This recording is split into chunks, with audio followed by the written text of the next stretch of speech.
Hi, spectacular sophomores. Happy Thursday. Welcome to week 10, lesson 47. Let's get started. What did the elevator say when it sneezed? I think I'm coming down with something. As you know, we are on day 4 of week 10 lessons. The video you should be watching right now is called ELA G10 W10 L47. Today you're going to reflect on unit text like we did yesterday, and then you're also going to reflect on your learning as a whole and write a letter as a time capsule. And then when you get down to lesson 47, make sure you check the materials section so you can remind yourself everything you need for today. The learning target for today is I can organize my thoughts in writing for a specific purpose and audience. So you're going to write that time capsule letter, as I mentioned before, but you're really going to think about the purpose of the letter and the audience that you hope your letter reaches. Let's quickly discuss the read, think, talk, write protocol for today.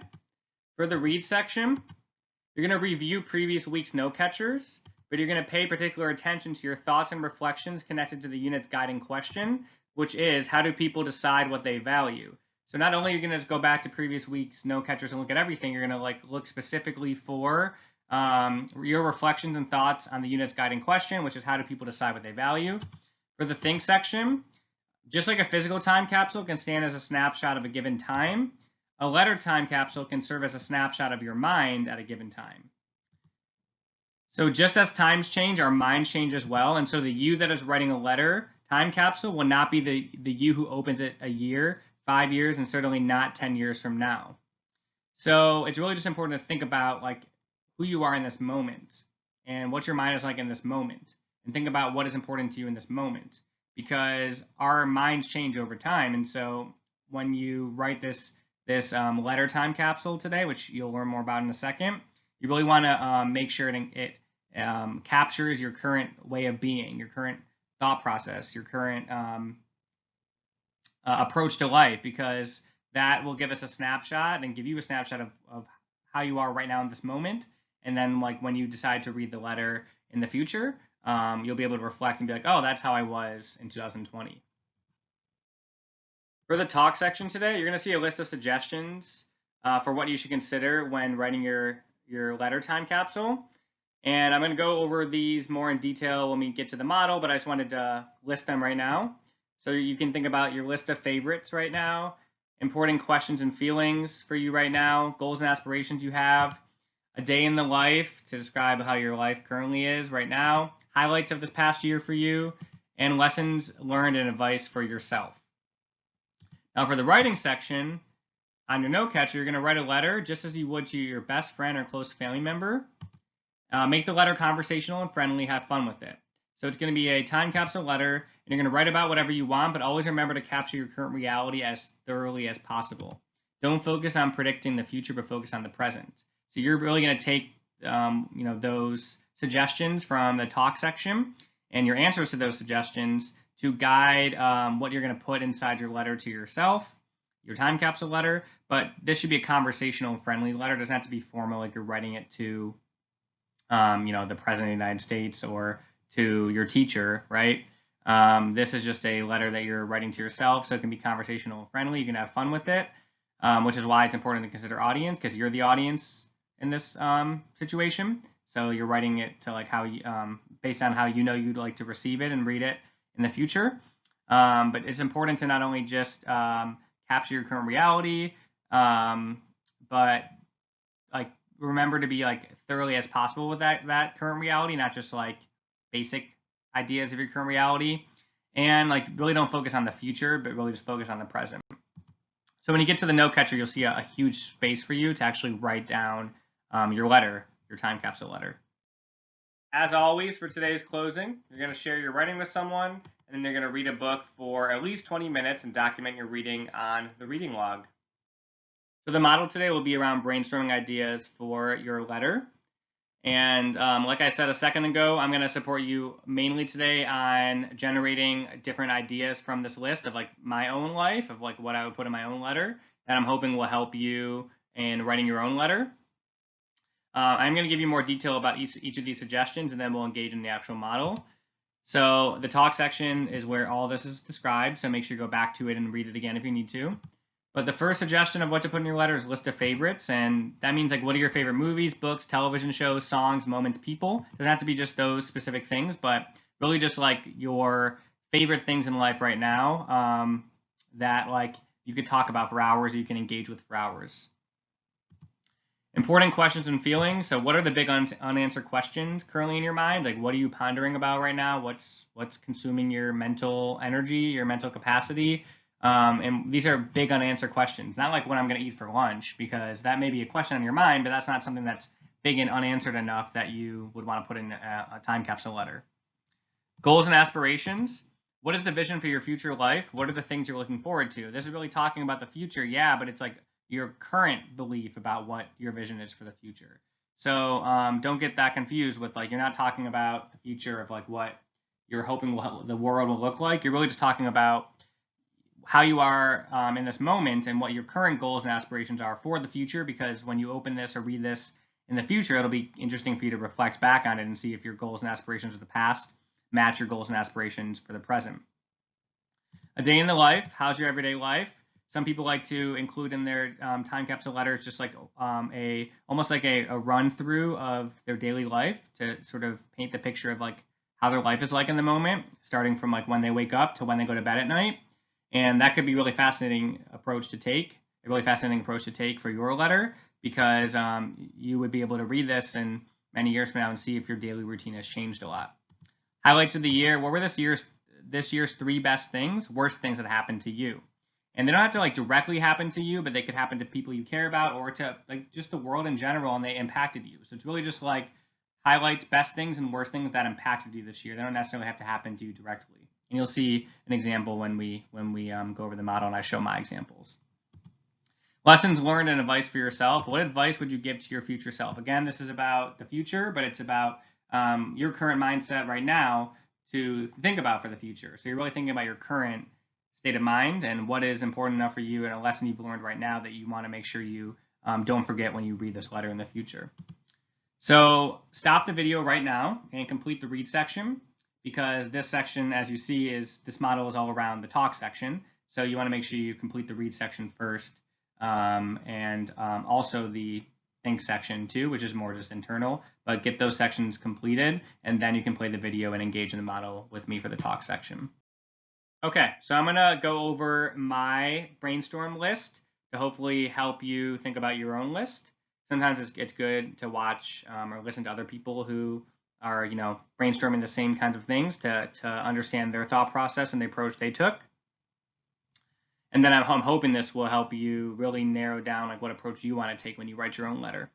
So the first category that was suggested in the talk section was list of favorites, and it gave specific kinds of favorites that you can think about. So I just listed some of mine here. Movies: Back to the Future, Just Mercy, Shawshank Redemption. Of course, I have many more movies that I love, but I just wanted to pick 3. I picked 3 for all of these. Books: The Other Wes Moore, Glass Castle, A Lesson Before Dying. Great books. They speak to what I'm passionate about in life. I'd recommend reading them. TV shows: Survivor. I've tried out multiple times. I love it. The Chi, Atlanta, and Stranger Things. I lied. I have 4 here. Songs: This Is America, Some Nights, Hopeless Wanderer. Movements: Black Lives Matter, Never Forget, Me Too. People: Michelle Obama, Childish Gambino, Adam Sandler. So you can list out these things in any way that you want. Notice I didn't include the artists that sing the songs or the authors of the books, because I know them. Like, I don't need, this is my own brainstorm list. I don't need to spend extra time writing out something I already know. So this is really just for you and to help guide you in writing your letter. That one's like the easiest in my opinion, because it's just like, what do you like right now? What are your interests right now? You don't have to really do as much soul searching, because these things sort of come to mind a lot quicker. At least they did for me. Important questions and feelings is the next category. So the guiding question for this category was big unanswered questions currently in your mind. And these are the big unanswered questions currently in my mind. Why do people still deny that certain groups of people do not have the same access or opportunity? With everything that's going on and with the protests, it's just wild to me that people still don't understand that certain groups of people, not because they of anything that they did in life, just because they were born into a certain group, have less opportunity than others.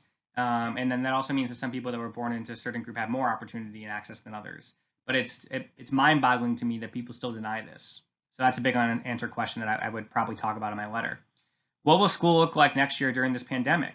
So this is less global, more just like, I mean, it's about a global issue, but it's more specific to my job and also to US students. Like, what will school specifically look like next year during this pandemic? There's been a lot of ideas thrown out there and a lot of speculations, but we don't know for sure. And so that's definitely on my mind of like, what is my job going to look like next year? Or like, how are students going to engage in the curriculum? All those things. How can I connect with my family and friends more, even if I can't see them in person? As we all know, being in quarantine and not being able to physically be with the people we love, except for the people we live with, it's been really important to rethink the way we connect with people. And so I want to keep thinking about ways I can connect with my family members and friends more, even if I can't see them in person, because that's a good thing to consider, even if you're not in quarantine or during a pandemic, because it's easy to lose touch with people. And knowing that it's possible and knowing that there's this big energy around connecting with Zoom and with Teams and FaceTime, like I hope that energy continues even after the pandemic, because it's really a good way to keep in touch with people that you care about and love. Goals and aspirations. So part of the guiding question was vision for your future life. I said, get married, have kids, buy a house, advance my career in education, get more involved in politics. These are all things on my mind right now that are important to me. I've always wanted to have a family with kids.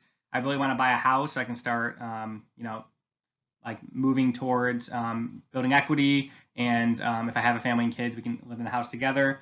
I want to keep advancing my career. It doesn't mean I want to change jobs, but like how can I keep learning and growing in education?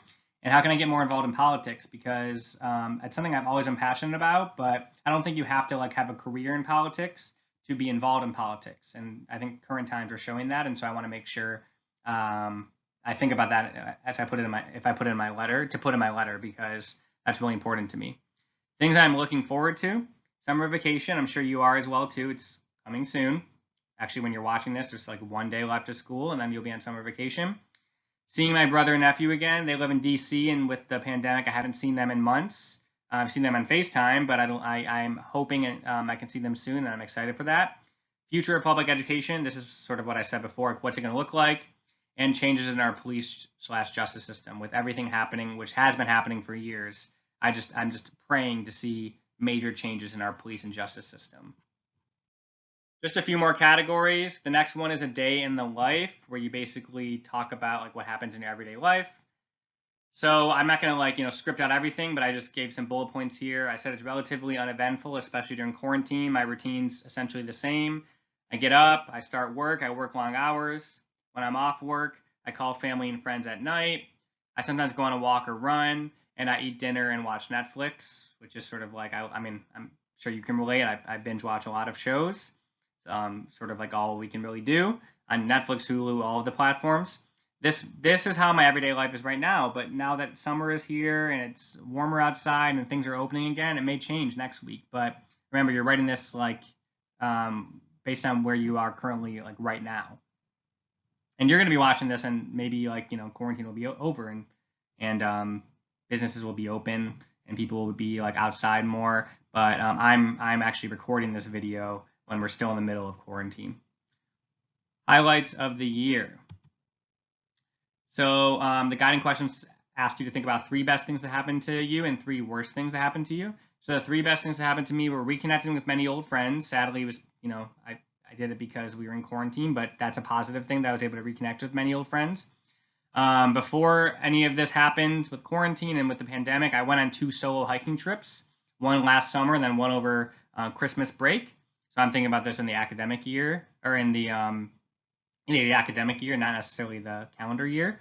Those were great. That's the first solo hiking trips I've taken before. I love hiking, but I had never gone by myself. So that was really a great experience. I learned a lot about myself and also got to see some pretty things. And then I also attended some great conferences and networking events for work, for personal organizations I'm a part of.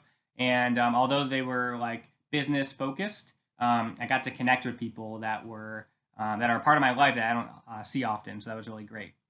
3 worst things that happened to me: the loss of my grandma during the pandemic. She passed away sadly, and it's just very hard to not grieve in the normal way and not be able to go to the funeral and have to watch it on Zoom. and FaceTime, but I'm glad we were able to watch it. But at the same time, it was not only is it hard to lose your grandma or a loved one in general, but during a pandemic is very, very difficult. And hopefully no one can personally relate to losing someone during the pandemic, but maybe some of you have. And if you have, my heart goes out to you. And just know that I know how hard it is. I'm here for you. Face some rejection, as we all do in my personal life and professional life. And obviously, I don't need to get into the details now, but I would probably get into the details of my letter. This is just a brainstorm for me to capture my thoughts. And then just this feeling that we probably can all relate to, feeling hopeless in a chaotic world. Like sometimes it's just so hard. Everything that's going on is just really hard to hold on to hope. But I don't think I'm always hopeless, but there are moments when I feel hopeless. And so I would say it's not like an individual event or isolated incident that happened to me. It's just this constant feeling that sometimes is here, sometimes it's not, of just feeling hopeless in this uncertain and chaotic world. Lessons learned and advice for yourself. So advice how to give to my future self. These are really important lessons that I've always considered, but have definitely considered more recently. Perspective is everything. Try to focus on the things that are going well in life. It's so hard, and this is a way for me to not focus on the negative things and not let the worst things of the past year consume me. Perspective is everything. Try to focus on things that are going well in your life and realize that even if you have experienced loss, or speaking for myself, even if I've experienced loss or went through a hardship, I have to keep my perspective positive and focus on all the good things that are a part of my life and all the privileges I still have. Doesn't mean I don't have the right to grieve or be upset. I definitely, that's a normal process, normal human process, but it's also important to think about perspective so you don't just get stuck in this place of negativity and despair. It's okay to not be okay and to be vulnerable with your emotions. Before everything that was happening in the world, I was always guarded with my emotions. I never really talked to people about things that I was feeling, but I've learned throughout all of this that it's okay to not be okay, and being vulnerable about your emotions actually is a strength, not a weakness. Sometimes people think, especially for men, that you shouldn't show any emotions. That's toxic masculinity. It's really problematic, but I believe that you're a stronger person, stronger man, stronger woman if you show your emotions, because emotions are real and authentic and genuine, and you shouldn't suppress them just because you feel like you have to fit into a box. And then exercise is a great way to clear your mind. Even when you're tired, still try and get your blood flowing in some way. I've been going outside so much more. I love to hike, I told you that, but those are just some individual trips I've taken that were only 2 weeks long each. But I was exercising before the quarantine too, going to the gym, but now without the gyms being open, I really had to think about how I could exercise and get my blood flowing in different ways. And it was really important to me because even when I was lazy and tired, I could have deprioritized it, but I chose not to, and that just made me feel whole and actually more balanced and gave me more energy to tackle the rest of the day and tackle the rest of the week.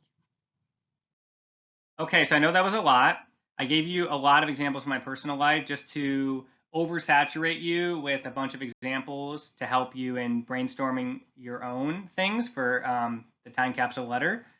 But ultimately, if you already know what approach you want to take in the letter, maybe you for sure want to do letter to future self, you don't have to brainstorm things for the other categories too. It could help you think about what you want to put in your letter to your future self, but you can just approach this any way that you want, and you can just jump right into the category that speaks to you the most. Now, don't forget to go back into the lesson plan and read all the different parts of the protocol, the Rethink, Talk, Write protocol for today, to make sure that you are not just completing the writing section and the brainstorming section, but you're doing every other part of the lesson plan as well. Tomorrow's lesson, lesson 48, which is the final lesson before summer break. Crazy to think that it's gone by so fast and that we're almost at summer vacation. The learning target is I can reflect on personal challenges and value systems in writing to write a letter to my 10-year future self. So tomorrow you're actually going to write a letter to yourself. And you're going to reflect on your personal challenges and value systems that guide you to think about what content you should put in your letter to your 10-year future self. Should be a really, really great exercise to wrap up all of the great learning we've done together for the past 10 weeks. Thank you for being amazing students and learning with me today. Just a few reminders that you're probably sick of me saying. Number 1, don't forget to talk about your lesson with someone when you're done. Number 2, read for 20 minutes and complete a reading log entry. The reading log is at the front of your packet. And number 3, practice reading fluency using the first or second page of your weekly reading. And that is also at the front of your packet too if you need a reminder of what reading fluency is. As always, you can email your teacher for support. I hope you have a great rest of your day. And remember, keep learning.